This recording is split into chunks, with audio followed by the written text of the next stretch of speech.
وأحسن الهدي هدي محمد صلى الله عليه وسلم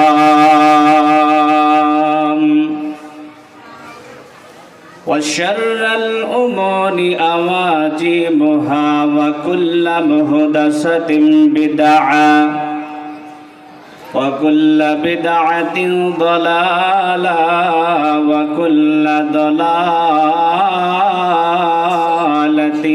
في النار.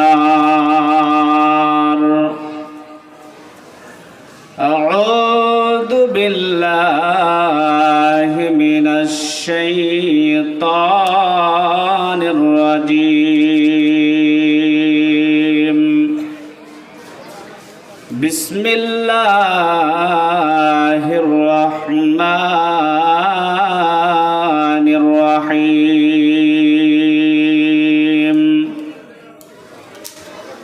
يا أيها الذين آمنوا اتقوا الله حق تقاته ولا تموتن إلا وأنتم مسلمون.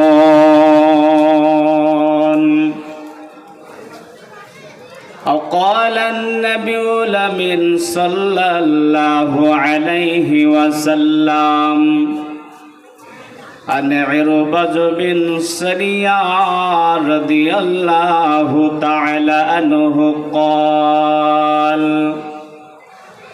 صلى بنا رسول الله صلى الله عليه وسلم ذات يوم ثم أقبل علينا وجهه فوعجانا بليغة ضرفت منها العيون وجيلت منها القلوب. رب اشرح لي صدري ويسر لي أمري واحلل عقدة من لساني يفقه قولي. ربي زدني علما اللهم ربي زدني علما.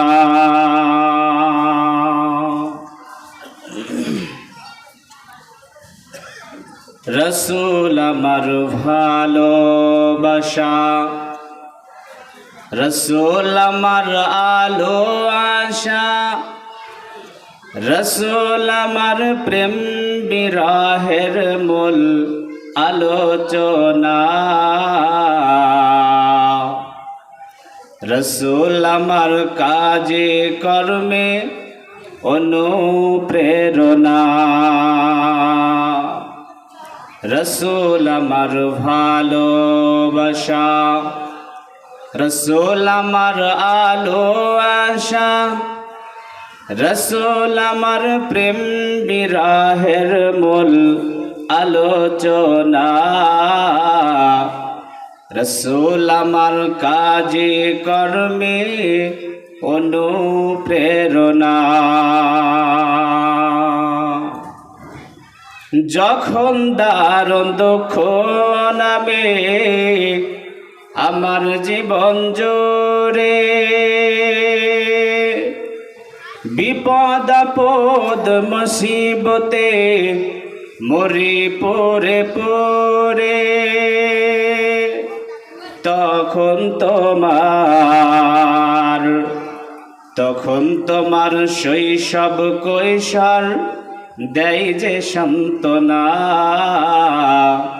রসুল আমার কাজে কর্মে অনুপ্রেরণা, রসুল আমার ভালোবাসা, রসুল আমার আলো আশা, রসুল আমার প্রেম বিরহের মূল আলোচনা, রসুল আমার কাজে কর্মে অনুপ্রেরণা। কত রকম রাজার নীতি প্রজার নীতি দেখলাম, দুঃখ হারে দুঃখ ছাড়া আর কিছু না পেলাম। কত রকম রাজার নীতি প্রজার নীতি দেখলাম, দুঃখ হারে দুঃখ ছাড়া আর কিছু না পেলাম। তাই তো শুধু মনে পড়ে সোনার মদিনা, রসুল আমার কাজে কর্মে অনুপ্রেরণা। রসুল আমার ভালোবাসা, রসুল আমার আলো আশা, রসুল আমার প্রেম বিরহের মূল আলোচনা। রসুল আমার কাজে কর্মে অনুপ্রেরণা। লিল্লাহে তাকবীর, নারায়ে তাকবীর। উপস্থিত মাদ্রাসা মাহাদুল কিতাব ওয়াস সুন্নাহ সমসপুর দারুস সালামের উন্নতি কল্পে ৩৯তম বিরাট ধর্মীয় জলসার সুনামধন্য মহামান্য জলসা কমিটির সুনির্বাচিত মহাযোগ্যতম সভাপতি মহাশয় ফজিলাতুশ শেখ জনাব মৌলানা সিরাজউদ্দিন হাফিজ সালাফি সাহেব, আজকে সভার সম্মানিত সহ সভাপতি ফজিলাতুশ শেখ জনাব মৌলানা নজির হোসেন সাহেব, সম্মানিত উলামায়ে কেরাম, আইম্মায়ে কেরাম, মুআজ্জিন এজাম, সামনে বসে থাকা শ্রদ্ধাভজন স্মৃতিভজন বয়োজ্যেষ্ঠ বয়োকনিষ্ঠ ইসলাম দরদি ভাতৃমণ্ডলী এবং মা এবং বোনেরা, প্রশংসা সেই মহান পাক রব্বুল আলামিনের মহান দরবারে, যিনি সেই গতকালকে থেকে আজ এই গভীর রজনী পর্যন্ত তিনারে দিন শেখার, জানার এবং বোঝার এক সুবর্ণ সুযোগ করে দিয়েছেন। সে আল্লাহর প্রশংসায় তেনারি শেখানো ভাষায় সাজদা অবনীতভাবে শ্রদ্ধা জড়িত কণ্ঠে আবেগের সঙ্গে মহাব্বতের ভাষাতে সকলে মিলে বলুন আলহামদুলিল্লাহ। এরপর দোয়া করব সেই মহামানবের জন্য, যিনি পৃথিবীর মাটি থেকে মারামারি, কাটাকাটি, লাথালাতি, ফাটাফাটিকে উৎখাত করেছিলেন। স্বৈরাচারী কালোবাজারি ২ নম্বরের বিরুদ্ধে প্রতিবাদ এবং প্রতিরোধের ঝান্ডা উড্ডীন করেছিলেন। তিনি হলেন আপনার আমার প্রাণ প্রিয়, বিশ্ববরণ্য, সকলের আদরণীয়, গ্রহণীয় নবী মুহাম্মদুর রাসূলুল্লাহ সাল্লাল্লাহু আলাইহি ওয়াসাল্লামের উপর অজস্র ধারায় বর্ষিত হোক দরুদ এবং সালাম। বলুন আল্লাহুম্মা আমিন। আল্লাহুম্মা সাল্লি আলাইহি, আল্লাহুম্মা বারিক আলাইহি। আজ এই দিনই আলোচনার সভায় আমার বক্তব্যের বিষয় তাকওয়া, আল্লাহ ভীতি। উল্লেখিত বিষয় সম্বন্ধে আলোচনা করার জন্য পবিত্র কোরআন থেকে একটি আয়াত তেলাওয়াত করেছি এবং সহিহ রিওয়ায়াতে একটি হাদিস পাঠ করেছি। উল্লেখিত কোরআন এবং হাদিসকে সামনে রেখে তাকওয়া বা আল্লাহ ভীতি সম্বন্ধে গুরুত্বপূর্ণ তথ্যবহুল বিবরণ আলোচনা পেশ করব ইনশাআল্লাহ। ওমা তৌফিকি ইল্লা বিল্লাহ, আলাইহি তাওয়াক্কালতু ওয়া ইলাইহি উনীব। সম্মানিত ভাইরা, আসলে খুব ভালো লাগছে আমাকে। মনে মনে ভাবছিলাম যে এত রাত্রিতে আমাকে দেবে, হয়তো শ্রোতা পাবো না, কিন্তু আলহামদুলিল্লাহ আপনাদেরকে দেখে আমি অনেক খুশি, অনেক ক্লান্ত। আজকে বাংলাদেশে লাগাতার প্রোগ্রাম করে, গত রাত্রিতে দিনাজপুরের সিরার বন্দর প্রোগ্রাম করে, আবার ট্রেন ধরে ইমিগ্রেশনে অনেক কষ্ট করে এ জায়গাতে এসেছি ঘণ্টাখানিক আগে। সারাটা দিন বাসে রাস্তাতে দাঁড়িয়ে থেকে কেটেছে। তা আপনাদেরকে দেখে আলহামদুলিল্লাহ আমার ক্লান্ত অনেকটাই দূর হয়েছে। তবে আপনারা যারা বসে আছেন শেষ পর্যন্ত আপনারা এই জায়গাতে থাকবেন, বলেন ইনশাআল্লাহ? থাকবেন তো ইনশাআল্লাহ? যাক, থাকবেন আপনারা, এটা বুঝতে পারছি। তারপরেও একটা হাদিস বলি, এই হাদিসটা শুনলে আপনাকে থাকতে ভালো লাগবে বা আপনি এখান থেকে উঠে যাবেন না। আবু হুরায়রা রাদিয়াল্লাহু তাআলা আনহু বলেন, রাসূলুল্লাহ সাল্লাল্লাহু আলাইহি ওয়াসাল্লাম বলেছেন, ইয়াতলুনা কিতাবাল্লাহি ওয়া রাসূলিহি, যে জায়গাতে কোরআন এবং সুন্নাহ আলোচনা হয়, ইয়াতলুনা মানে তেলাওয়াত করা হয়, জানানো হয়, বোঝানো হয়, যে স্থানে কোরআন এবং হাদিস, সেখানে আল্লাহর তরফ থেকে চারখানা জিনিস হয়। কয়খানা হয়? সবাই বলেন, কয়খানা হয়? চারখানা হয়। এ জায়গাতে কোরআন সুন্নাহর বাইরে কোনো আলোচনা হয়েছে? হয়েছে নাকি? হাজারো আলেমের উস্তাদ কাতলামারের জনাব মৌলানা মুজাম্মেল সাহেব উনি আলোচনা করেছেন, মানে আগডুম বাগডুম ঘোড়াডুম সাজে, এই গল্প তো হবে না। এরপরে আলোচনা করেছেন হাফিজ নজরুল সাহেব, উনিও বিজ্ঞ আলেম মানুষ, ভালো মানুষ, বক্তা মানুষ, উনিও কোরআন সুন্নাহর আলোচনা করেছেন। আর আমি আপনাদের সামনে ওয়াদা করছি কোরআন সুন্নাহর বাইরে কোনো আলোচনা করব না। মানে এ জায়গাতে কোরআন সুন্নাহর বাইরে কোনো আলোচনা হয়নি, হবেও না। আর বিশ্বনবী বলেছেন, ইয়াতলুনা কিতাবাল্লাহি ওয়া রাসূলিহি, যেখানে কোরআন সুন্নাহর আলোচনা হয় মানে এ জায়গার কথাই বলেছেন, তাই না ভাই? কথা বুঝে আসছে? এ জায়গার কথাই বলেছেন। চারখানা জিনিস হয়, তার এক নাম্বার নাযালাত আলাইহিমুস সাকিনা, আল্লাহ রাব্বুল আলামিন সে জায়গাকে নিরাপদ বানিয়ে দেন, বলেন সুবহানাল্লাহ। নাম্বার দুই, হাফাতহুমুল মালাইকা, যেখানে কোরআন সুন্নাহর আলোচনা হয় সেখানে আল্লাহর অগণন ফেরেশতার আগমন ঘটে, বলেন না সুবহানাল্লাহ। নাম্বার চার, যাকারাহুমুল্লাহ ফিমান ইনদা, যে বা যারা এখানে বসে থাকে আল্লাহ রাব্বুল আলামিন তাদের কথা ফেরেশতাদের সামনে আলোচনা করেন, মানে আপনাদের কথা ফেরেশতাদের সামনে আলোচনা করছেন আল্লাহ রাব্বুল আলামিন। এমন একটা জায়গাতে বসতে পেরে বলেন আলহামদুলিল্লাহ। গাশিয়াতহুমুর রাহমা, আল্লাহর রহম দিয়ে আল্লাহ এই জায়গাটাকে সেফটি করে দেন যেখানে কোরআন সুন্নাহর আলোচনা হয়। এর মানে এর চাইতে দামি মাজমা, দামি মাহফিল পৃথিবীর মাটিতে আর কোথাও হতে পারে না, যেখানে আল্লাহ রাব্বুল আলামিন এই চারটা জিনিস দিয়ে সেফটি করে দেন। অতএব ভাইয়ান, আপনাদের কাছে অনুরোধ, আপনারা কেউ এই জায়গা ছেড়ে চলে যাবেন না। কারা কারা চলে যাবেন একটু হাত তুলে দেখান তো। কেউ যাবেন না, মাশাআল্লাহ। যাক, আলহামদুলিল্লাহ। বাংলাদেশে বক্তব্য রেখে এলাম তো, গত রাত্রিতে এমন করে বাংলাদেশের শ্রোতাদের সামনে ছিলাম। তবে বাংলাদেশের শ্রোতার আপনাদের মধ্যে একটু তফাৎ আছে। তফাৎ কি জানেন তো? আপনারা কথা বলেন না, ওরা কথা বলে। জিজ্ঞাসা করলেই উত্তর দেয়, কথা তাদের ঠিক মনে লাগলে চিল্লিয়ে বলে ঠিক। শুনেছেন না? আপনারা অমন একটু করতে পারবেন না ভাই?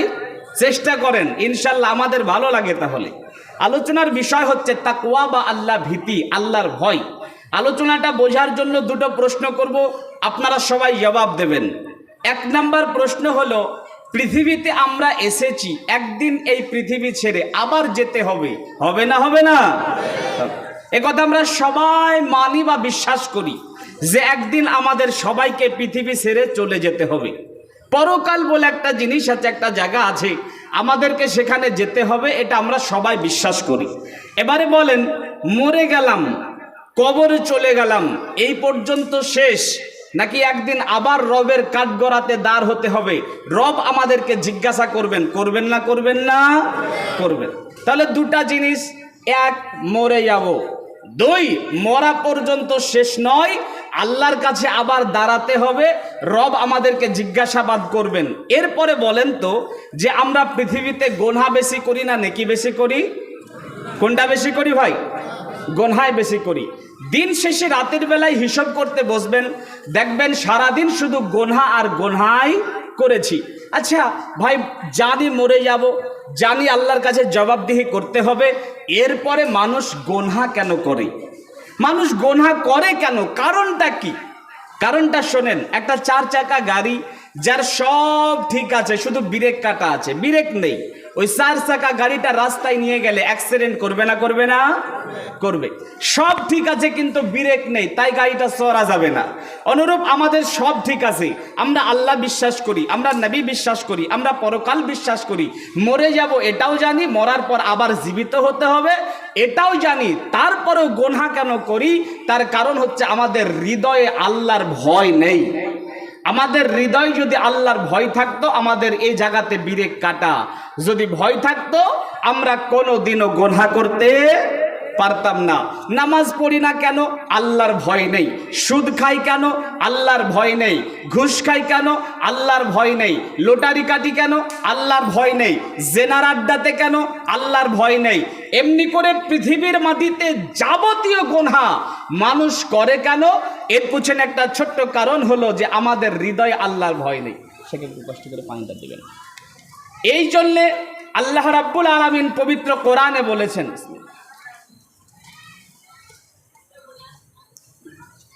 পবিত্র কোরআনে আল্লাহ রাব্বুল আলামিন বলেছেন, ইয়া আইয়ুহাল্লাযীনা আমানুত্তাকুল্লাহা হাক্কা তুকাতিহি ওয়া লা তামুতুন্না ইল্লা ওয়া আনতুম মুসলিমুন।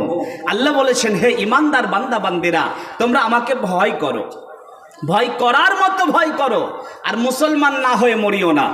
আল্লাহ বলছেন আমাকে ভয় করিও, আল্লাহর অর্ডার। আল্লাহর অর্ডার ফরজ না সুন্নাত ভাই? ফরজ। তাহলে আল্লাহকে ভয় করে জিন্দেগি যাপন করা ফরজ ইবাদত। আল্লাহকে ভয় করে জিন্দেগি যাপন করতে হবে। আমার নবী তিনার সাহাবাদেরকে সদা সর্বদা বলতেন, আল্লাহকে ভয় করিও, আল্লাহকে ভয় করিও। এইরকম করে সাহাবাদেরকে উপদেশ দিতেন। শোনেন হাদিস, বিসমিল্লাহির রহমানির রহিম। আন ইরবাজ বিন সারিয়া রাদিয়াল্লাহু তাআলা আনহু ক্বাল সাল্লা বিনা রাসূলুল্লাহি সাল্লাল্লাহু আলাইহি ওয়াসাল্লাম জাতা ইয়াউমিন সুম্মা আকবালা আলাইনা ওয়াজহিহি ফাওয়াজানা বালিগাতান দারাফাত মিনহাল উয়ুন ওয়াজিলাত মিনহাল কুলুব।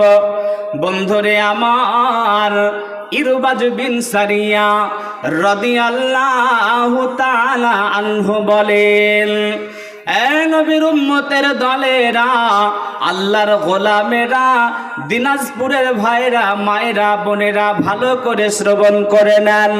ইরবাজ বিন সারিয়া রাদিয়াল্লাহু তাআলা আনহু বলেন, কোন একদিন দয়ার নবী আমাদের মসজিদে চলে এলেন। সাল্লা বিনা, আল্লাহর নবী আমাদের সালাতের ইমামতি করলেন। বন্ধুরে আমার, ইরবাজ বিন সারিয়া রাদিয়াল্লাহু তাআলা আনহু বলেন, আল্লাহর নবীর যখন সালাতটা শেষ হয়ে গেল, জাল্লা ওয়াজহিহি, নবীজির চেহারাটা আমাদের দিকে ঘুরিয়ে বসলেন। ফাওয়াজানা বালিগাতান, আল্লাহর নবী এবারে একটুখানা ওয়াজ করলেন, একটুখানা জলসা করলেন, একটুখানা নসিহত করলেন।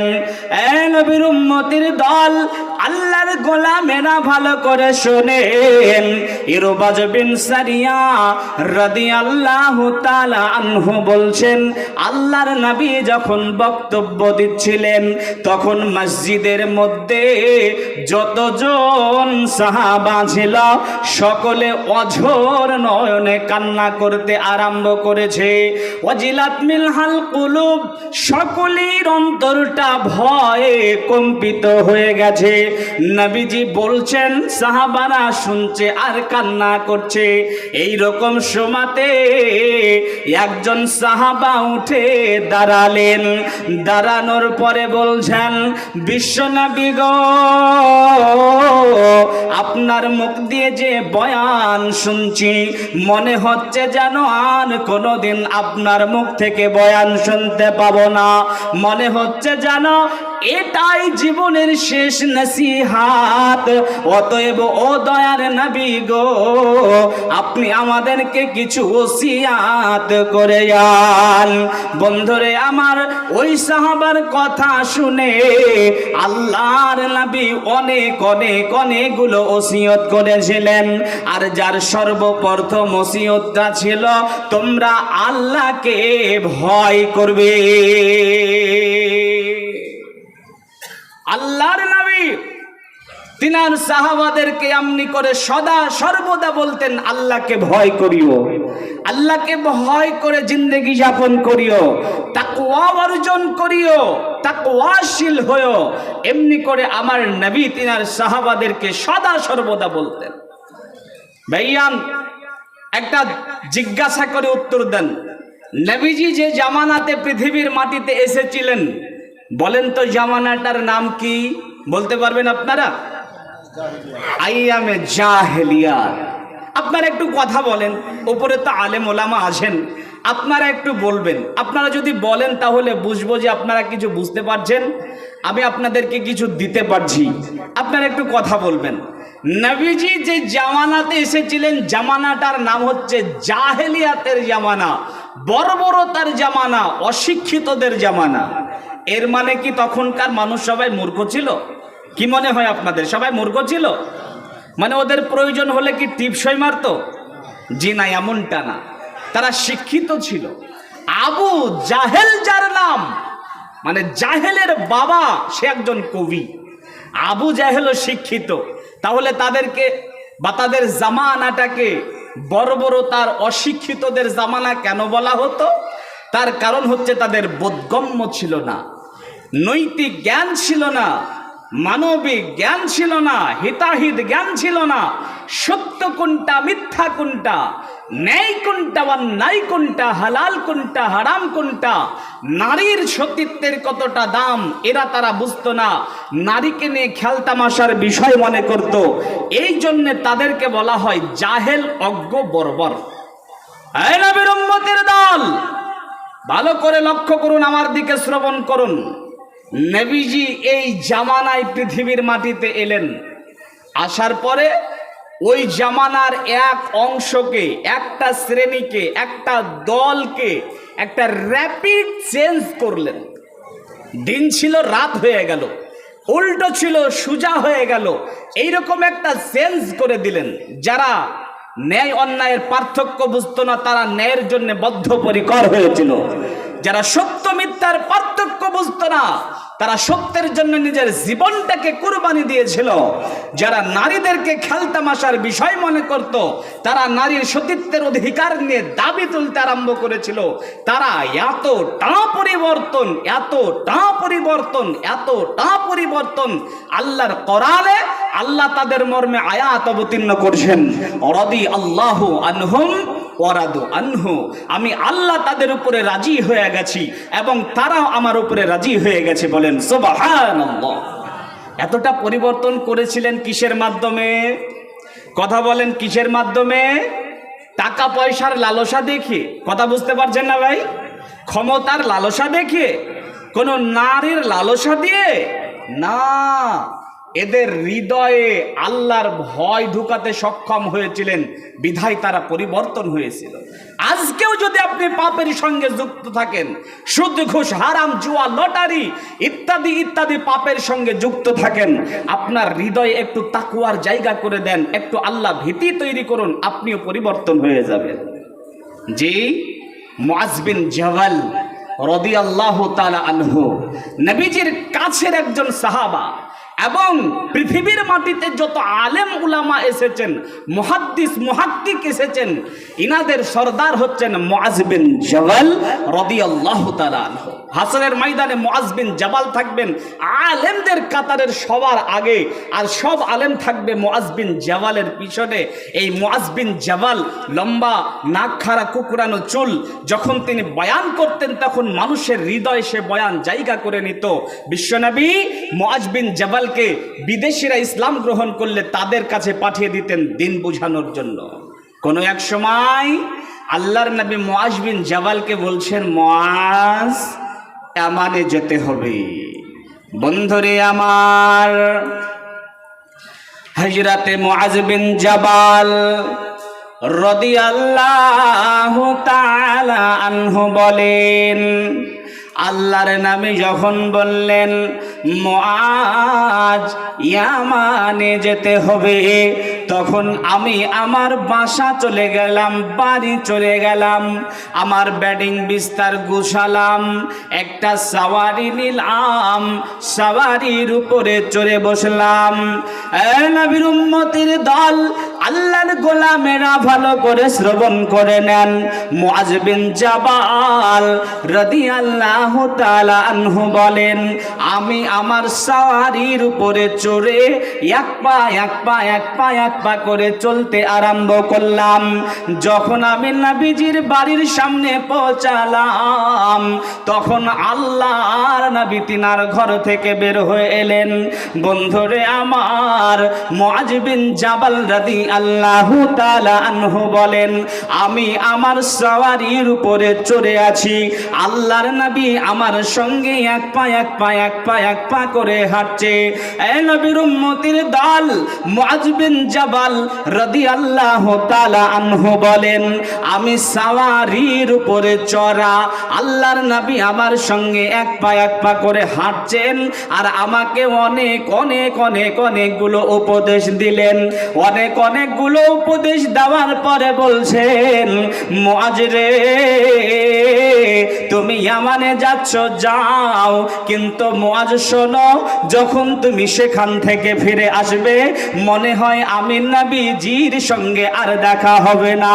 মুআজ শোনো, তুমি আমার কবরের পাশ দিয়ে আর আমার মসজিদের পাশ দিয়ে মনে হয় মদিনায় প্রবেশ করবে। বন্ধুরে আমার, যখন আল্লাহর নবী এমন কথা বলেছেন, তখন হযরতে মুআজ বিন জাবাল রাদিয়াল্লাহু তাআলা আনহু বাচ্চা ছেলের মতো ডুকরিয়ে কান্না করতে আরম্ভ করেছেন। একবার নবীজির দিকে দেখেন, আর একবার মদিনার দিকে দেখেন, আর মনে মনে ভাবেন, হায় রে, নবী সারা মদিনা কেমন লাগবে, নবীজির কবরের পাশ দিয়ে হেঁটে আসতে কেমন লাগবে। আর বাচ্চা ছেলের মতো কান্নায় ভেঙে পড়েছেন। যখন মুআজ বিন জাবাল রাদিয়াল্লাহু তাআলা আনহু এমন করে কান্নায় রত, আল্লাহর নবী বলছেন, মুআজ কাঁদিও না, কাঁদিও না, কাঁদিও না। মুআজ রে, তোমার কান্নাটাকে থামাও। শোনো মুআজ, পৃথিবীর মাটিতে যতদিন তুমি বাঁচবে, আল্লাহকে ভয় করে জিন্দেগি যাপন করিও, আল্লাহর ভয় তোমার হৃদয়ে রাখিও, তাকওয়াশীল হও। শোনো রে মুআজ, যদি তুমি আল্লাহকে ভয় করে জিন্দেগি যাপন করতে পারো, তাহলে তুমি আর আমি একসঙ্গে আল্লাহর জান্নাতে থাকবো। বলবেন না সুবহানাল্লাহ? যে আল্লাহর নবী বলছেন, মুআজ, আল্লাহকে ভয় করো, আল্লাহকে ভয় করে জিন্দেগি যাপন করো। যদি আল্লাহকে ভয় করে জিন্দেগি যাপন করতে পারো, তাহলে জান্নাতে একসঙ্গে থাকবো। এই নবীর উম্মত, বিশ্বনবী চলে গেছেন পৃথিবীর মাটি থেকে 1450 বছর আগে। আপনি এসেছেন নবীর উম্মত 1450 বছর পরে। এটা সত্য কথা বলেন তো, বুকে হাত দিয়ে সত্য কথা বলেন। 1450 বছর পরে পৃথিবীর মাটিতে এলেন। কোনদিন এক সেকেন্ডের জন্য, এক মুহূর্তের জন্য আপনার হৃদয়ে কি এটা সংকল্প হয়েছে যে 1450 বছর পর কেন এলাম? 1450 বছর আগে নবীজির জামানায় যদি থাকতাম, তাহলে নবীজির সঙ্গে একসঙ্গে থাকতাম আবু হুরায়রার মতো, ওমর ইবনুল খাত্তাবের মতো, উসমান গনির মতো। এইরকম কোন চিন্তা ভাবনা আপনার হৃদয়ে জেগেছে? বলেন ভাই, কারো জেগেছে? জেগেছে? জি না, আমাদের হৃদয় এ কথা বলে না, আমাদের হৃদয় এ কথা বলে না। আমাদের মন কি বলে জানেন? বিশেষ করে আমার যুবক তরুণ নওজোয়ান এ ভাইদের মন কি বলে জানেন? এ ভাইদের মন বলে, জীবনে যদি কখনো শাহরুখ খানকে পেতাম, তাহলে একটা সেলফি তুলে ফেসবুকে দিতাম। যদি কখনো নায়ক নায়িকা গায়ক গায়িকাকে পেতাম তাদের সঙ্গে একটু সময় কাটাতাম। বিরাট কোহলিকে যদি পেতাম, হানি সিঙ্গারকে যদি পেতাম, শাহরুখ খানকে যদি পেতাম, সালমান খানকে যদি পেতাম, ওদের সঙ্গে একটু টাইম কাটাতাম। এটা আমার যুবক ভাইদের মন বলে। বলে তার প্রমাণ বাহ্যিক চেহারা দেখেন না। আজকে আমার যুবক ভাইরা চারিদিককার চুলগুলাকে কেটেছে, মধ্যেখানে জুতা পরিষ্কার করা বেরাস রেখেছে। আছে না নাই? আপনাদের এলাকায় আছে না নাই? আছে। দেখেন না, যেই প্যান্টটা পরে সেটা আবার ছিঁড়া, 20-22 জায়গায় ছিঁড়া প্যান্ট পরে। যখন জায়গা মতো কোম্পানি ছিঁড়ে দেবে সেদিন কি করবি রে ভাই? যে দেখেন না, অনেক আল্লাহওয়ালা এখানে বসে আছে, চেহারা একদম সাফান সাফা। এর মানে নবীজিকে পছন্দ হয় না, নবীজির আদর্শ পছন্দ হয় না। পছন্দ হয় কার? এই দুনিয়ার 3 নাম্বার শ্রেণী, 3rd মানুষগুলোকে। শোনেন নবীর উম্মত, পৃথিবীর মাটিতে তো নবীজির সঙ্গে থাকা সম্ভব হয়নি, পৃথিবীর মাটিতে তো থাকার সুযোগ পাইনি। তবে নবীজির সঙ্গে জান্নাতে থাকার সুযোগ আছে যদি আপনি পৃথিবীর মাটিতে আল্লাহকে ভয় করে জিন্দেগি যাপন করেন। আল্লাহর ভয় যদি আপনার হৃদয়ে রাখেন, তাকওয়াশীল যদি হতে পারেন, তাহলে আল্লাহর নবী বলেছেন, মুআজ আল্লাহকে ভয় করে জিন্দেগি যাপন করো, তুমি আর আমি একসঙ্গে জান্নাতে থাকবো। আল্লাহকে ভয় করে তাহলে জিন্দেগি যাপন করতে হবে না? হবে না? হবে না? হবে না? হবে। আল্লাহকে ভয় করে জিন্দেগি যাপন করলে 4খানা উপহার আছে। কয়খানা? কয়খানা? শুনবেন আপনারা? বিরক্ত হচ্ছেন না তো ভাই? আচ্ছা, বিরক্ত হচ্ছেন না বুঝতে পারছি, তারপরে বলছি। রাস্তায় যাবেন, বাসে যাবেন, ট্রেনে যাবেন, হকারি আসে, আসার পর আপনার মুখের সামনে আপেল ধরে, বেদানা ধরে, এরপরে আপনার অনেক প্যাকেট জাতীয় জিনিস ধরে, নিবেন ভাই, নেন ভাই, আপনার মুখের কাছে এসে বলে না? বলে না? আচ্ছা, ওকে আপনাকে ফ্রিতে দেয়, ফ্রিতে দেয়, মাল্লু নেয়, তাই না ভাই? টাকা নেয়, তারপরে দেয়, কিন্তু দেখে মনে হয় যে আপনার একেবারে মায়ের পেটের ভাই, যত্ন করে আপনাকে দেওয়ার চেষ্টা করছে, তাই তো? কিন্তু তার একটা উদ্দেশ্য আছে, কিছু দেওয়া লাগবে। তা আমি আপনাকে এই 4টা কথা বলবো, তবে আমারও একটা উদ্দেশ্য আপনার কাছে রাখছি। সেটা হলো, এই মাদ্রাসার জন্য যে খাতা নিয়ে বসে আছে দেখছেন না, আপনারা একটু একটু করে কিছু দিতে থাকবেন। দেবেন না ইনশাল্লাহ?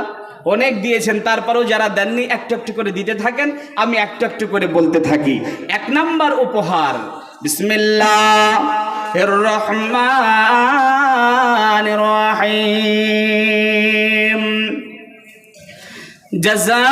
জাযাউহুম ইনদা রাব্বিহিম জান্নাতু আদনিন তাজরি মিন তাহতিহাল আনহারু খালিদিনা ফিহা আবাদা রাদিয়াল্লাহু আনহুম ওয়া রাদু আনহু যালিকা লিমান খাশিয়া রাব্বা।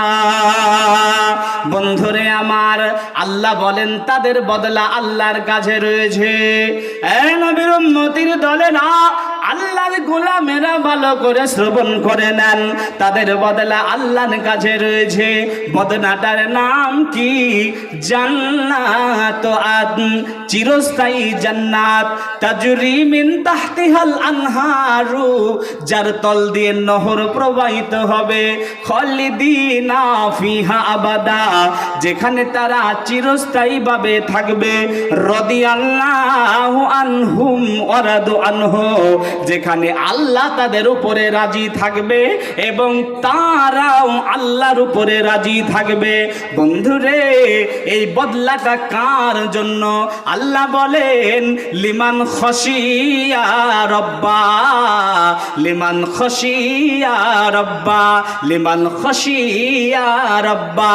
যেই ব্যক্তি আল্লাহকে ভয় করে জিন্দেগি যাপন করবে, ওই ব্যক্তির জন্য আল্লাহ এই বদলা রেখেছেন।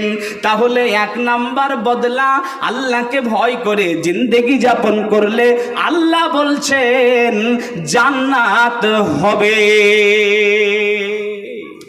1 নাম্বার উপহার কি? এটা আপনারা বলেন, আপনাদের মুখ দিয়ে শুনবো। 1 নাম্বার উপহার, জান্নাত হবে। কি হবে? জান্নাত হবে। হবে না, হবেই। হস্যাই আছে, 100% গ্যারেন্টি। আপনি যদি আল্লাহকে ভয় করে জিন্দেগি যাপন করেন, জান্নাত হবেই, 100% গ্যারেন্টি। গ্যারেন্টি কে দিচ্ছেন? বিশ্বনবী। দেওয়ার স্টাইলটা কেমন, বলার ধরন কেমন দেখেন। 100% যে গ্যারেন্টি আমি বললাম এই হাদিসের বলে, বা যে বললাম হবেই হসাই লাস্টে এই হাদিসের বলে। হাদিসটা কি? আপনাদের এলাকায় অনেক মানুষের বাড়িতে গাভী আছে। গাভী বুঝেন তো? গাভী, গায় গাভী। এখন গাভীর ওলান থেকে দুগ্ধ দহন করলেন, একটা পাত্রে দুধ পড়ে না গাখীর পড়ে? কি পড়ে গো? গাখীর পড়ে না তো? গাখীর পড়ে না, দুধ পড়ে না। জি, আমরা বলি দুধ, আসামের ভাইয়েরা বলে গাখীর। আমি আসাম সফরে যাই, আলহামদুলিল্লাহ বছরে 30-35টা সফর আসামে হয়, 30-35টা বাংলাদেশে হয়, আর বাকি এ পশ্চিমবাংলায় হয়। গত 5 বছর থেকে দিনের দাওয়া আপনাদের এলাকায় বিভিন্ন জায়গাতে আল্লাহ রাব্বুল আলামিন দুয়ার বাবার কাছে নিয়ে যান।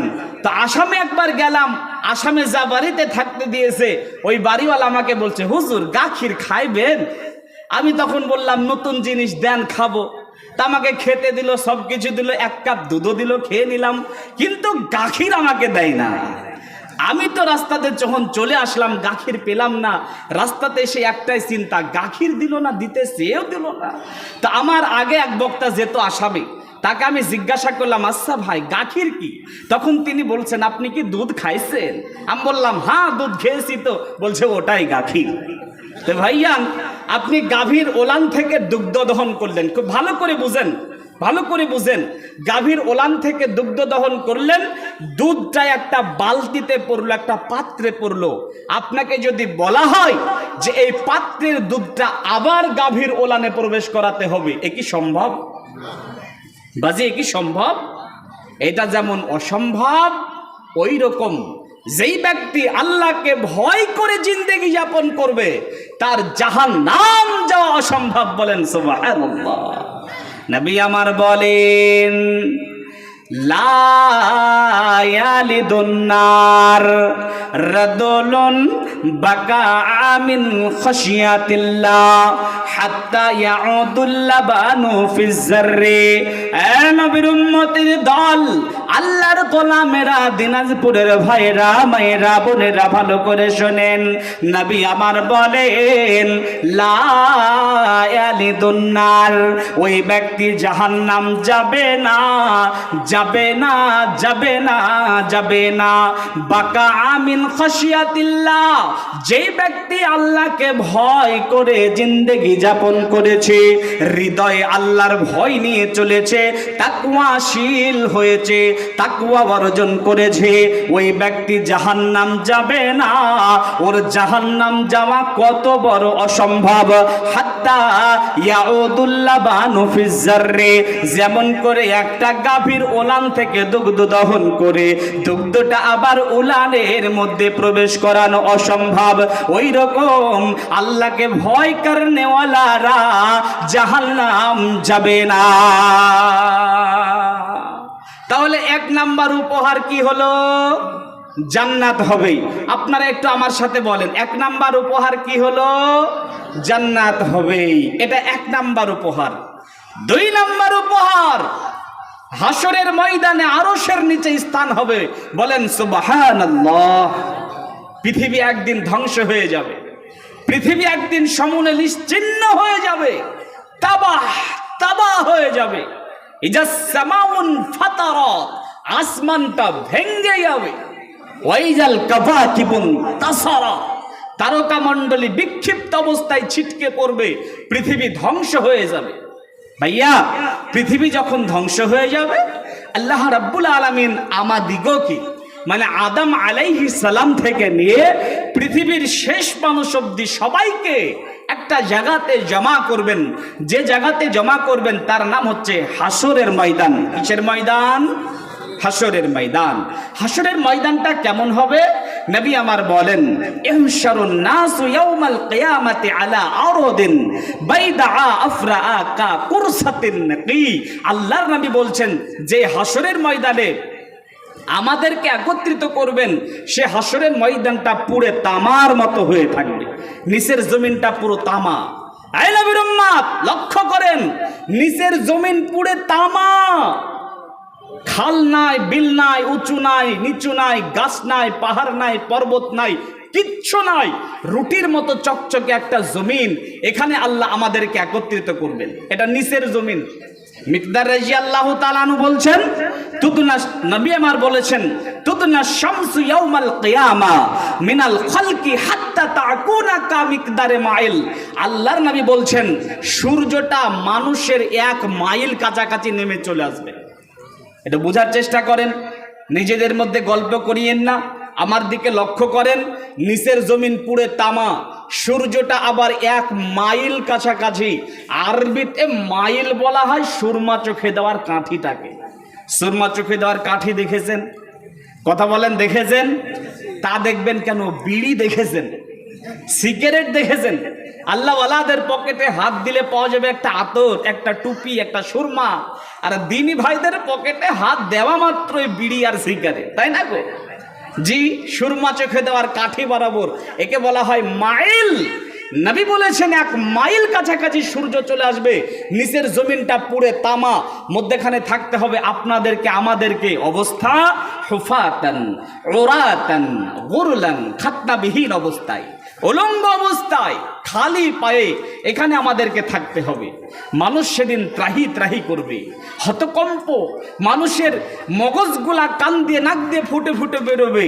যে যত পরিমাণ গুনাহ করেছে তার শরীর দিয়ে তত পরিমাণ ঘাম বেরোবে। কেউ কাউকে দেখবে না, কেউ কাউকে সাহায্য করবে না। বাপ বেটাকে করবে না, বেটা বাপকে করবে না, মা সন্তানকে করবে না, সন্তান মাকে করবে না। একে অপরকে দেখলে পালাবে। পালানোর কোয়ালিটি আল্লাহর কোরআনে আল্লাহ বলেছেন এফির রু। আরবিতে ফাররা এফির রু, এর তাফসির হচ্ছে আপনি এই রাস্তা ধরে যাবেন, আপনি এই রাস্তা ধরে ধরেন, আপনি রাস্তা ধরে হেমতাবাদ সোজা যাচ্ছেন, তো রাস্তায় যেতে যেতে রাস্তার মধ্যে দেখতে পেলেন একটা টাইগার বসে আছে, বাঘ বসে আছে, একটা সিংহ বসে আছে, একটা অজাগর সাপ বসে আছে। আপনাকে দেখতে পেয়ে আপনার দিকে আসছে, আপনাকে এখন খাবেই। তো বলেন, বাঘের ভয়ে, সাপের ভয়ে, অজাগর সাপের ভয়ে, সিংহের ভয়ে আপনি কি করবেন? কি করবেন গো? পালাবেন, তাই না ভাই? না নেংটি ঠুকে নড়ার জন্য প্রস্তুতি নেবেন? কি করবেন? পালাবেন, নিশ্চয় পালাবেন। এবারে বলেন, এমনি পালানো আর বাঘের ভয়ে, সিংহের ভয়ে পালানো, তফাৎ আছে না নেই? তফাৎ আছে না নেই? আচ্ছা, যারা দান করবেন সাইড দেশে করবেন ভাই, সামনে আসবেন না। তফাৎ আছে। বাঘের ভয়ে পালানো মানে জান নিয়ে পালায়, সিংহের ভয়ে পালানো মানে জান নিয়ে পালায়। তো এই বাঘের ভয়ে পালানো, সিংহের ভয়ে পালানো, এটাকে আরবিতে বলা হয় ফাররা এফির রু। আর হাসরের ময়দানে আপনার সন্তান আপনাকে দেখে আল্লাহ বলছেন এফির রু, এইরকম করে পালাবে। আপনার মেয়ে আপনাকে দেখে পালাবে, ভাই দেখে পালাবে, পিতা দেখে পালাবে, স্ত্রী দেখে পালাবে, কেউ কাউকে সাহায্য করবে। আল্লাহর কোরআন বলছে কেউ কাউকে সাহায্য করবে না। নবী ইব্রাহিম বলবেন ইয়া নাফসি ইয়া নাফসি, ঈসা মুসা আলাইহিস সালাম বলবেন ইয়া নাফসি ইয়া নাফসি। আর বাংলাদেশের চরমনার এক সিটার পীর, সে বলছে যে হাসরের ময়দানে জাহাজ নিয়ে বেরোবো আর আমার মুরিদগুলাকে সব জাহাজে চাপাবো। বলেন নাউজুবিল্লাহ। এই সিটারের জগতে সবচেয়ে সিটার হলো এই বেটারা, সব চাইতে মিথ্যকেরা, কাযাবের দল, খান্নাসেরা। মানুষের ইমানকে নষ্ট করার জন্য এই পীর মুরিদি ব্যবসা চালু করেছে। আল্লাহর কোরআন বলছে কেউ কাউকে সাহায্য করবে না, আরে হুজুর বলছে যে জাহাজ নিয়ে বেরোয় সব মুরিদকে আমার জাহাজে চাপিয়ে বাঁচাই দেব। যে হাসরের ময়দানে কেউ কাউকে সাহায্য করবে না, মানুষ ত্রাহি ত্রাহি করবে। বন্ধুরে আমার, বিশ্বনবী বলেছেন হাসরের ময়দানে একটাই আরামের জায়গা থাকবে, যেটা হলো আরশে আজিমের ছায়া। এখানে সবাই জায়গা পাবে না, সাত রকমের মানুষ জায়গা পাবে। সাত রকমের মধ্যে একটা হলো রাদুলুন যাকারাল্লাহু খালিয়াতান ফাফাজাত আইনা, যেই ব্যক্তি পৃথিবীর মাটিতে আল্লাহকে ভয় করে জিন্দেগি যাপন করেছে, পৃথিবী ঘুমিয়ে গেছে, গভীর রাত্রিতে উঠে মসজিদের কোনায় বসে দুহাত তুলে অঝরে কান্না করছে, পৃথিবীর মাটিতে আল্লাহকে ভয় করে জিন্দেগি যাপন করেছে, ব্যবসা করেছে আল্লাহর ভয়ে, বাণিজ্য করেছে আল্লাহর ভয়ে, চাকুরি করেছে আল্লাহর ভয়ে, মৌলানাগিরি করেছে আল্লাহর ভয় রেখে, বক্তাগিরি করেছে আল্লাহর ভয় রেখে, আল্লাহর ভয়ে জিন্দেগি যাপন করনে ওয়ালারা হাসরের ময়দানে আরশের নিচে জায়গা পাবে। নাম্বার 3, আমার আল্লাহ বলেন ওয়ামাইয়াত্তাকিল্লাহা ইয়াজআল লাহু মাখরাজা ওয়া ইয়ারযুকুহু মিন হাইসু লা ইয়াহতাসিব। আল্লাহ বলেন যে ব্যক্তি আল্লাহকে ভয় করে জিন্দেগি যাপন করবে, আল্লাহ দ্বিতীয় আয়াতের প্রথম অংশে বলছেন ইয়ারযুকুহু, আমি আল্লাহ তার রিজিকের বন্দোবস্ত করে দেব। কেমন রিজিকের বন্দোবস্ত করে দেব? লিমান হাইসু লা ইয়াহতাসিব, যেই রিজিকের আশা সে কোনোদিন কল্পনাও করে না। 3 নম্বর উপহার, আল্লাহ আমাদেরকে রিজিকের বন্দোবস্ত করে দেবেন। ভাইজান আপনারা কি বিরক্ত বোধ করছেন? জি, আল্লাহ রাব্বুল আলামিন রিজিকের বন্দোবস্ত করবেন। আজকে দেখেন না, পৃথিবীর মাটিতে আমরা যাই করি না কেন তার পিছনে একটা উদ্দেশ্য রাখি, উদ্দেশ্যটা হচ্ছে রিজিক, তাই না ভাই? কথা বলেন না গো, একটু বোঝার চেষ্টা করেন। সকালবেলাতে যাবেন আপনাদের বাজারে, দেখবেন কেউ মিষ্টির দোকান নিয়ে ব্যস্ত, কেউ মুদিখানার দোকান খুলছে, কেউ চায়ের দোকান নিয়ে ব্যস্ত, মানুষ ব্যতিব্যস্ত। উদ্দেশ্য রিজিক, রিজিকের জন্য মানুষ ব্যতিব্যস্ত। এই যে শীতের সময় আসছে, আমরা রাস্তাঘাটে চলি, এত ঠান্ডা, এই ঠান্ডার সময় দেখি ঠান্ডা পানিতে মাছ ধরেছে, মাছ ধরার পর ওই মাছগুলা বিক্রি করার জন্য দৌড় দিচ্ছে, কুয়াশার মধ্যে, ঠান্ডার মধ্যে। এত কষ্ট কেন করে? রিজিকের জন্য। কিসের জন্য? রিজিকের জন্য। ভাইয়ান, পৃথিবীর মাটিতে মানুষ পায়খানা পরিষ্কার করার মতো কাজ করে, তাও রিজিকের জন্য। আমি একবার নদিয়া জেলাতে জলসা করতে গেলাম, যেই বাড়িতে থাকতে জায়গা দিয়েছে সেই বাড়িওয়ালাকে বললাম একটু বাথরুম যাব, তখন সে আমাকে বদনা করে পানি দিয়ে বলছে মাঠে চলে যান। আমি বললাম এই জামানা এ হালাত। তখন সে কি বলে? সে বলে যে আমার পায়খানা প্রধান খেয়ে ফেলেছে, আমার পায়খানা প্রধান খেয়ে ফেলেছে। এখন প্রধান পায়খানা খায়? আমি তো অবাক, অত্র এলাকার প্রধান কি 2 পাওয়ালা নাকি 4 পাওয়ালা যে পায়খানা খায় লোকের? আমি হতকম্প অবাক হলাম। পরে বুঝলাম সরকার একটা পায়খানা ঘর দিয়েছে, প্রধান খেয়ে ফেলেছে। তো প্রধান পায়খানা খায়, রাস্তার কাজ এসেছে কয়েক কোটি টাকা, কয়েক লাখ টাকা খরচ করেছে, বাকি টাকা সব খেয়ে ফেলেছে। এখন জনগণ রাস্তা দিয়ে যায় আর বলে রাস্তার খোয়া খেলি, রাস্তার পাথর খেলি, সিমেন্ট বালিগুলা সব খেলি, বলে না? বলে না গো, এ কথা বলেন? বলে। তো খোয়া খায়, পাথর খায়, সিমেন্ট খায়, পায়খানা খায়, কেন? কেন? রিজিকের জন্য। রিজিকের জন্য, রিজিকের জন্য মানুষ কি না করে। ট্রেনে যাবেন, বাসে যাবেন, হাততালি মারে আর আপনার কাছে টাকা চাই, এমন জিনিস আছে না? নাই? কি বলেন এদের? হিজরা। হিজরা, হিজরার জীবন সুখের না দুঃখের? কথা বলেন। হিজরার জীবন দুঃখের, সুখ নাই, শান্তি নাই, ঝাল নাই, মিষ্টি নাই, টক নাই, নুনা নাই, কিচ্ছু নাই। হিজরা এই জিন্দগি যাপন করে। তা আমাদের এলাকায় এক জোয়ান তরুণ নওজোয়ান মানুষ, বাড়িতে বেটা আছে, বেটি আছে, বউ আছে, সবকিছু আছে, ইঞ্জেকশন মেরেছে, মেরে হিজরা হয়ে গেছে। এখন টেনে হাততালি মারে আর লোকের কাছ থেকে টাকা চায়।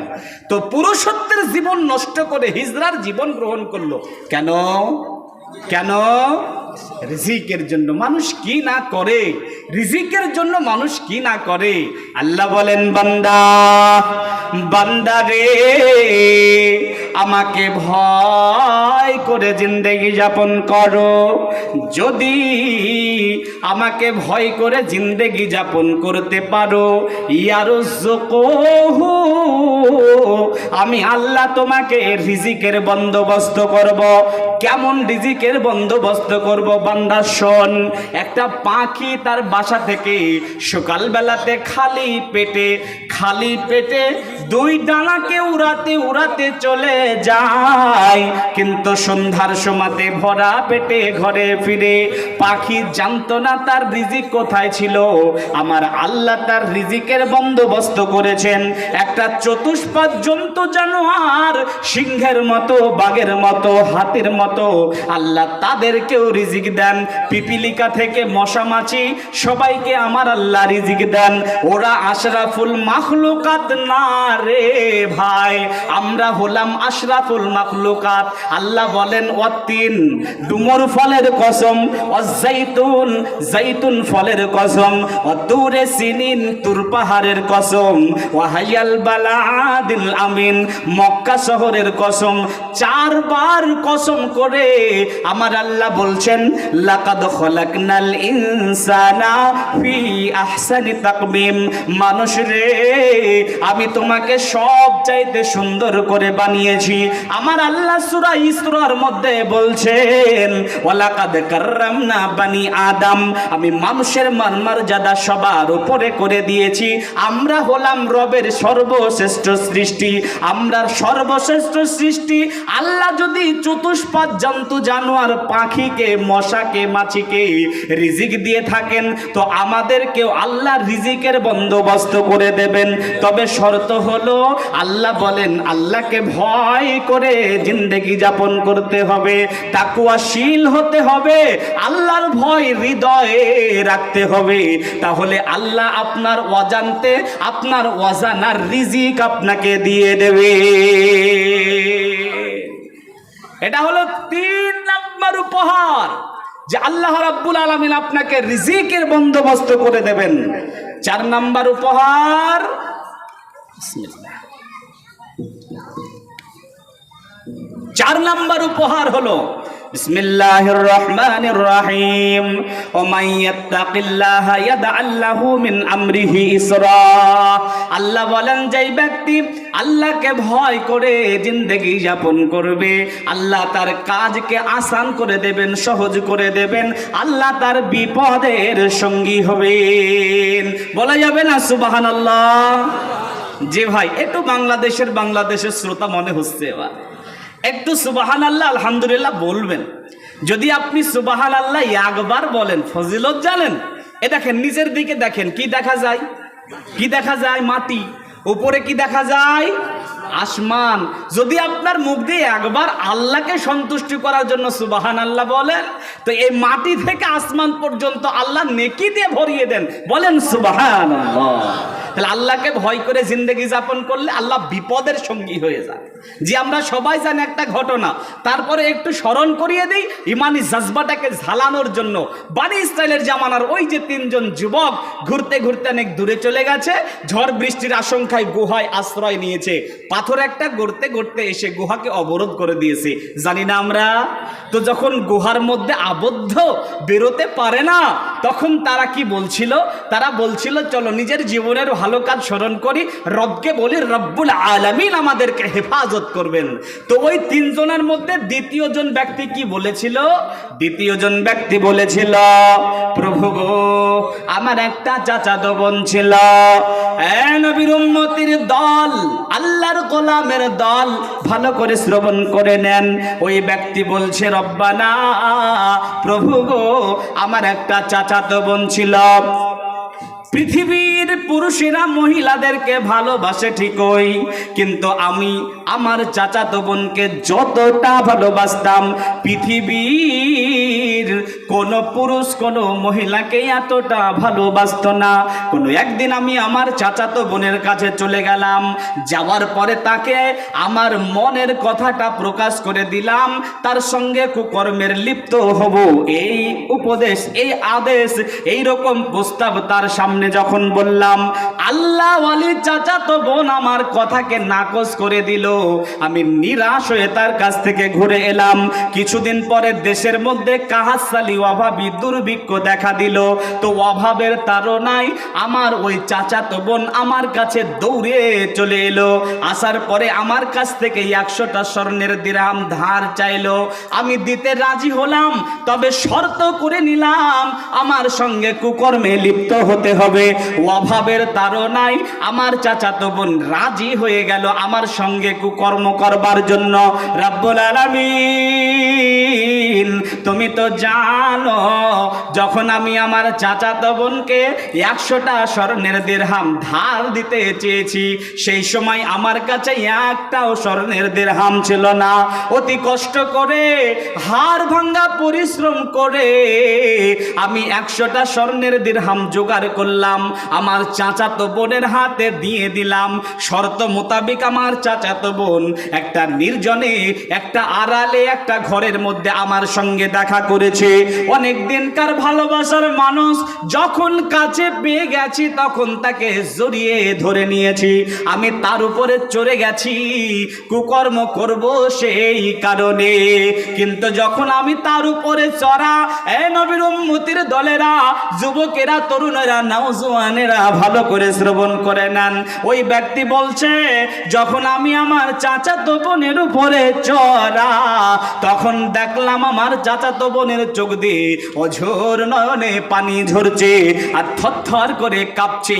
আমাকে বলছে, রে আল্লাহর গোলাম, আমাকে ছেড়ে দাও, আমার সতীত্বকে নষ্ট করো না, আল্লাহকে ভয় করো।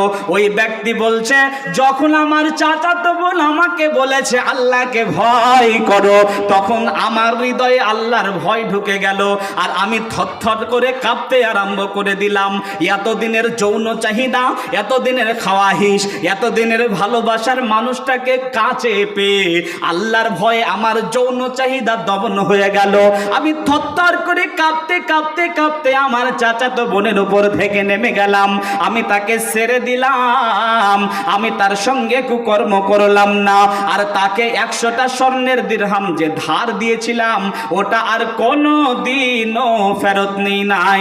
দয়াল আল্লাহ, যদি আমি সেই দিন তোমার ভয়ে এই কাজটা করে থাকি, তাহলে আজকে গুহায় বড় বিপদে পড়েছি, আমাকে তুমি রক্ষা করো। বন্ধুরে, এই কথা বলা শেষ আর ওই পাথরের 3 ভাগের 1 ভাগ সঙ্গে সঙ্গে দৌড় হয়ে গেছে। আল্লাহ বলেন, যদি আমাকে ভয় করে জিন্দেগি যাপন করতে পারো, তাহলে আমি তোমার বিপদের সঙ্গী হব, তোমার কাজকে আসান করে দেব। 4খানা উপহার। নাম্বার 1 জান্নাত হবে, নাম্বার 2 হাসরের ময়দানে স্থান হবে, নাম্বার 3 আল্লাহ রিজিক দেবেন, আর নাম্বার 4 বিপদের সঙ্গী হবেন। তাহলে আল্লাহকে ভয় করতে হবে না? হবে না? হবে না? হবে না? আমরা কি আল্লাহকে ভয় করি ভাই? আমাদের হৃদয়ে কি আল্লাহর ভয় আছে? আমরা কি তাকওয়াশীল? আমরা কি তাকওয়া অর্জন করতে পেরেছি? চলেন আপনাকে একটা আয়াত বলবো, একটা উদাহরণ দেব, তারপরে জিজ্ঞাসা করব আসলেই কি আপনি আল্লাহকে ভয় করেছেন। জি, যে আমরা কি সত্যিকার অর্থে আল্লাহকে ভয় করতে পেরেছি? চলেন একটা আয়াত শুনেন, একটা উদাহরণ শুনেন, তারপরে জিজ্ঞাসা করব। আল্লাহ বলছেন, বিসমিল্লাহির রহমানির রহিম, وَأَمَّا مَنْ خَافَ مَقَامَ رَبِّهِ وَنَهَى النَّفْسَ عَنِ الْهَوَى, যাদের হৃদয়ে আছে আল্লাহর ভয়, তারা কভু পথ ভুলে যায় না। যাদের হৃদয়ে আছে আল্লাহর ভয়, তারা কভু পথ ভুলে যায় না। আল্লাহর প্রেম ছাড়া এই দুনিয়ায় কারো কাছে কোনো কিছু চাই না। যাদের হৃদয়ে আছে আল্লাহর ভয়, ভয় তারা কভু পথ ভুলে যায় না। আল্লাহর প্রেম ছাড়া এই দুনিয়ায় কারো কাছে কোনো কিছু চায় না। রাতের আধারে যারা সিজদাতে রয়, দু চোখের অশ্রুতে নদী যেন বয়। ছলনার হাতছানি যতই আসুক পিছনে ফিরেও তাকায় না। যাদের হৃদয়ে আছে আল্লাহর ভয় তারা কভু পথ ভুলে যায় না। আল্লাহর প্রেম ছাড়া এই দুনিয়ায় কারো কাছে কোনো কিছু চায় না। লিল্লাহে তাকবীর। তাহলে আল্লাহ রাব্বুল আলামিন বলছেন ওয়া আম্মা মান খাফা। আপনারা এখানে অনেকজন আছেন মোটরসাইকেলের ড্রাইভার, আছেন না ভাই? চালাতে পারেন? মোটরসাইকেল চালাতে পারেন? আচ্ছা, কেমন ড্রাইভার আপনারা একটু পরীক্ষা করে নিন, আসলে আপনারা চালানোর যোগ্য কি গাড়ি, লাইসেন্স আছে কি না, আপনারা কি সরকারের নিয়ম মানছেন, একটু পরীক্ষা করি। মোটরসাইকেলটাকে নিয়ে রাস্তাতে বেরোলেন, মোটরসাইকেলটাকে নিয়ে চালাতে আরম্ভ করলেন, কখনো 60 যাচ্ছে কখনো 70 যাচ্ছে, আর ওই যে বাদাম বাদাম গান গেয়ে দুনিয়াকে নাচিয়েছে, মনের আনন্দে আপনিও বাদাম বাদাম করছেন, গাড়িও চালাচ্ছেন 60, 70, 80-তে। ভাইয়া বলেন তো, এইরকম অবস্থায় যদি আপনার সামনে হিয়া উসে এক বাম্পার চলে আসে কি করবেন? একটা ছাগল চলে আসে কি করবেন? একটা গরু চলে আসে কি করবেন? একটা মানুষ চলে আসে কি করবেন গো? একটাই ড্রাইভার স্টেজে বসা, বাকি আপনারা গাড়ি চালানো জানেন না, ব্রেক করবে কি করবে? কি করবে? ব্রেক করবে। মন যেদিকেই থাকুক না কেন, গাড়ি স্পিরিট যতই থাকুক না কেন, ও যতই বাদাম বলুক আর কাঁচা বলুক আর ভাজা বলুক, ওর কিন্তু মন সবসময় থাকে টাইম মতো ব্রেক না মারলে অ্যাক্সিডেন্ট হবে।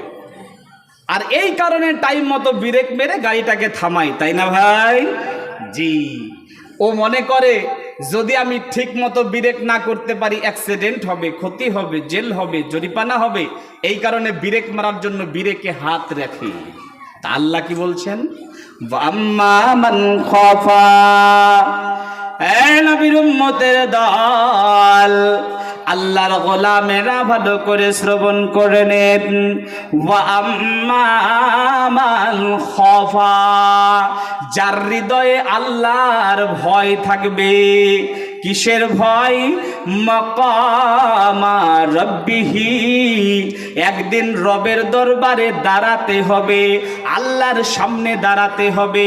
যিনি পৃথিবীকে সৃষ্টি করেছেন, যিনি আপনাকে সৃষ্টি করেছেন, যিনি আপনাকে বাঁচিয়ে রেখেছেন, রিজিক দিয়ে থাকেন, ওই আল্লাহর সামনে দাঁড়াতে হবে। আল্লাহর সামনে দাঁড়ানোর ভয় যার হৃদয়ে থাকবে, আল্লাহ বলেন তার লাইফ স্টাইলটা কেমন হবে, তার জিন্দেগি যাপনটা কেমন হবে, সে কেমন করে দুনিয়ায় জিন্দেগি যাপন করবে। আল্লাহ বলেন ওয়ানাহান নাফসা আনিল হাওয়া, ও মন চাহে জিন্দেগিতে ব্রেক মেরে মেরে চলবে, মন তাকে পাপ করতে বলবে, মন তাকে নামাজ পড়তে নিষেধ করবে, মন তাকে জিনার দিকে ডাকবে, মন বলবে রে সারা মাঠ ফাঁকা, এখন তুমি একা, অতএব অপরের ফসল নষ্ট করে নিয়ে চলে যাও, কষ্ট করে আর তোমাকে ঘাস কাটতে হবে না। মনকে বলবে রে মন, কেউ না দেখুক আমার আল্লাহ দেখছেন, আমার আল্লাহর সামনে একদিন দাঁড়াতে হবে।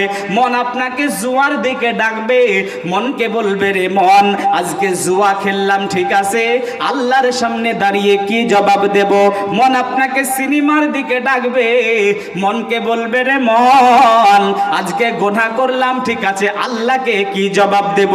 এই রকম করে যখনই তার সামনে গুনাহ চলে আসবে, যদি সেই ব্যক্তি তাকওয়াশীল হয়, যদি সেই ব্যক্তির হৃদয়ে আল্লাহর ভয় থেকে থাকে, রবের যদি ভয় থেকে থাকে ভাই জানগো আমার, তাহলে সেই ব্যক্তি পাপকে বিরেক মেরে মেরে চলবে।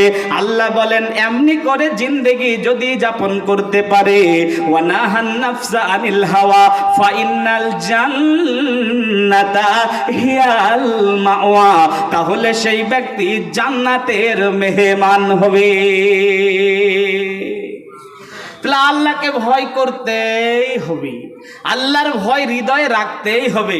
এখানে অনেক ভাই এসেছেন, আমার উস্তাদ জনাব মৌলানা মুজাম্মিল সাহেবের হাতে দান করেছেন, এরপরে নজরুল সাহেবের হাতে দান করেছেন, কিন্তু এমন অনেক ভাই এখনো পর্যন্ত আছেন যার মন ওকে দান করতে বাধা রেখে দিয়েছে। ওর মন ওকে বলেছে করিস না রে, তাহলে ফুরিয়ে যাবে, বলেছে না এমন? যদি আপনি মনের কথা শুনে দান না করেন তাহলে আপনার হৃদয়ে আল্লাহর ভয় নেই। মন চাহে জিন্দেগি যাপন করবে না, বরং মনের সঙ্গে জিহাদ করে মনের কথা শুনবে না, বিরেক মেরে মেরে জিন্দেগি যাপন করবে। এইরকম করে জিন্দেগি যাপন করবো না ইনশাল্লাহ। পাপ করলে সেই বেচারা পাপ কিভাবে মাপ হবে এই কারণে ব্যাকুল বেচেন হয়ে পড়বে, পাপ নিয়ে বিছানায় ঘুমাতে যাবে না।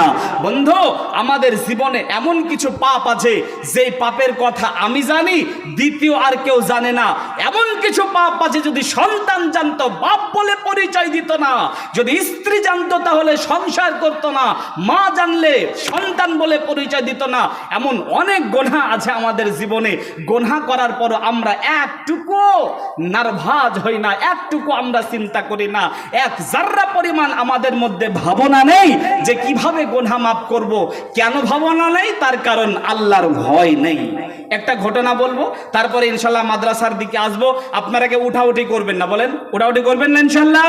জি, মুসাফির হালাতে আসি, তারপরে ইন্টারন্যাশনাল মুসাফির, ইন্টারন্যাশনাল মুসাফির, ফরেন কান্ট্রি থেকে ঘুরে চলে এলাম, মানে ইন্টারন্যাশনাল মুসাফির। উঠাউঠি করবেন না, আমি ইনশাল্লাহ ওস্তাদ বলেছেন 12টায় ছেড়ে দেব, তবে একটা ঘটনা বলে মাদ্রাসার দিকে আসবো, আপনারা উঠাউঠি করবেন না। নাম আবু বকর সিদ্দিক। কি নাম বললাম? আবু বকর সিদ্দিক রাদিয়াল্লাহু তাআলা আনহু। ওমর ইবনুল খাত্তাব রাদিয়াল্লাহু তাআলা আনহুর সঙ্গে কথা বলছিলেন, কথা বলতে বলতে বলতে ওমর রাদিয়াল্লাহু তাআলা আনহু চাইতে বা ওমর রাদিয়াল্লাহু তাআলা আনহুকে একটু ধমক দিলেন আবু বকর সিদ্দিক রাদিয়াল্লাহু তাআলা। আবু বকর সিদ্দিক যখন ওমরকে ধমক দিয়েছেন তখন হযরতে ওমর রাগ করেছেন, তিনি রাগ করে থেকেছেন, রাগ করে নিজ বাড়ির দিকে চলে যাচ্ছেন। তো আবু বকর সিদ্দিক রাদিয়াল্লাহু তাআলা আনহু তিনি বলছেন, হায় আমি করলাম কি, গুনাহ করে ফেললাম। সঙ্গে সঙ্গে ওমরকে বলছে, ওমর ক্ষমা করে দাও, ওমর মাফ করে দাও, ক্ষমা করে দাও। কিন্তু হযরতে ওমর রাদিয়াল্লাহু তাআলা আনহু মাফ করলেন না, নিজ বাসায় চলে গেলেন। আবু বকর সিদ্দিক রাদিয়াল্লাহু তাআলা আনহু নিরাশ হয়ে এবারে তিনি রাসূলের দরবারে আসছেন। ভাইয়ান, বন্ধুরে আমার, নবীর উম্মতের দল, ভালো করে শোনেন। বিশ্ব নবী দাঁড়িয়ে আছেন, আল্লাহর নবীর সঙ্গে অনেকগুলো সাহাবা আসছে, অনেকগুলো সাহাবা দাঁড়িয়ে আছেন। তো দূরে আবু বকর সিদ্দিক রাদিয়াল্লাহু তাআলা আনহুকে দেখতে পেলেন। আবু বকর সিদ্দিক লুঙ্গিটাকে এমন করে ধরেছেন হাঁটু বের হয়ে গেছে, টের পাই নাই। আল্লাহর নবীর কাছে আসার পরে নবীজির পায়ের কাছে বসে গেছেন, যাওয়ার পরে বলছেন, দয়ার নবী গো, আবু বকর ধ্বংস হয়ে গেছে, আবু বকর হালাক হয়ে গেছে। আল্লাহর নবী বলেন, ও আবু বকর সিদ্দিক, কি হয়েছে বলো হন? পৃথিবীর মানুষ যদি আপনাকে না বোঝে, আমার আল্লাহ আপনাকে ঠিকই বুঝবেন। আবু বকর বলেন, আপনার কি হয়েছে? তখন হযরতে আবু বকর সিদ্দিক রাদিয়াল্লাহু তাআলা আনহু বলছেন, দয়ার নবী গো, আমি ওমরকে ধমক দিয়েছি, ওমরকে জোরে কথা বলেছি, আমি গুনাহ করে ফেলেছি, ওমরের কাছ থেকে ক্ষমা চেয়েছি, আমাকে ক্ষমা করে নাই। যদি কিয়ামতের ময়দানে রবের কাঠ গড়াতে আমার আল্লাহ বলেন, আবু বকর আমার দুনিয়াতে ছিলা, আমার দুনিয়াতে খেয়েছো, আমার রিজিক খাওয়ার পরে তুমি ওমরকে কেন ধমক দিয়েছিলে? এই প্রশ্ন যদি আল্লাহ করেন তাহলে আমি কি জবাব দেব গো নবী? অতএব আবু বকর ধ্বংস হয়ে গেছে, আপনি ওমরকে ডাকেন, আমার ক্ষমার বন্দোবস্ত করে দেন। আল্লাহর নবী ওমর রাদিয়াল্লাহু তাআলা আনহুকে ডেকে ক্ষমার বন্দোবস্ত করে দিলেন। এই দেখেন আল্লাহর ভীতি, তাকওয়াশীল, আল্লাহর ভয় থাকা ব্যক্তি আবু বকর সিদ্দিক যারা পরিমাণ সামান্য গুনাহ করে, সামান্য পাপ করে, সামান্য অন্যায় করে ব্যাকুল বেচैन হয়ে পড়েছেন শুধুমাত্র ক্ষমা কিভাবে পাওয়া যাবে, কিভাবে গুনাহ মাফ করব, এই কারণে ব্যাকুল হয়ে পড়েছেন। আজকে আমরা গুনাহ করি কিন্তু গুনার জন্য বেচैन হই না, শুধুমাত্র আল্লাহর ভয় নেই সেই কারণে, আল্লাহর ভয় নেই সেই কারণে। আল্লাহর ভয় যদি থাকতো তাহলে আমরাও বেচैन হয়ে পড়তাম। ভাইজান, শেষের বেলাতে আপনার কাছে 2 মিনিট আমি সময় চাবো, 2 মিনিট সময় চাবো, 2 সেকেন্ড সময় চাবো, 2 মিনিট সময় চাবো, 120 সেকেন্ড সময় চাবো। আপনারা দেবেন না ইনশাল্লাহ? এই সময়টা আপনার জন্য আমি আপনার কাছে চাচ্ছি। সময়টা কি? সময়টা হচ্ছে যখন বিছানাতে শোবেন, যখন বালিশে মাথা রাখবেন, তখন বিছানায় বালিশ প্রথমে মাথা রেখে দোয়া বলে শোয়ার পরে 2টা মিনিট পৃথিবীকে ভুলে যান, 2টা মিনিট দুনিয়া ভুলে যান, 2টা মিনিট দুনিয়াকে ভুলে বালিশে মাথা রেখে শুধু এইটুকু চিন্তা করেন, আমি যখন খাটিলায় থাকবো, ইমাম সাহেব আমার জানাজার জন্য প্রস্তুতি নেবে, তখন আমার কি হবে? এই চিন্তা যদি আপনি প্রত্যেক দিন পার ডে যদি আপনি করেন তাহলে আপনার হৃদয়ে আল্লাহর ভয় হবেই হবেই হবেই। আপনি তাকওয়াশীল ব্যক্তি হবেন হবেন হবেন, 100% হবেন। এটা করবেন না ইনশাআল্লাহ?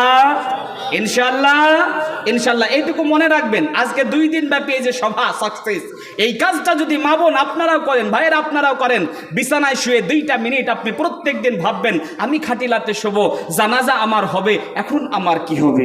এই চিন্তা আপনার হৃদয়ে ঢোকাতে পারলে ইনশাআল্লাহ আপনি পরিবর্তন হয়ে যাবেন। ভাইজান আসুন, আল্লাহ আপনাকে অনেক সম্পদ দিয়েছেন, আল্লাহ আপনাকে অনেক সম্পদ দিয়েছেন, আল্লাহ আপনাকে অনেক টাকা পয়সার মালিক করেছেন, তবে সেই টাকা পয়সাগুলা সব আপনি একাই খাবেন, সবগুলা আপনার একার, সব আপনার ছেলের জন্য জমা রাখবেন, সব আপনার মেয়ের জন্য জমা রাখবেন, এমনটা হতে পারে না।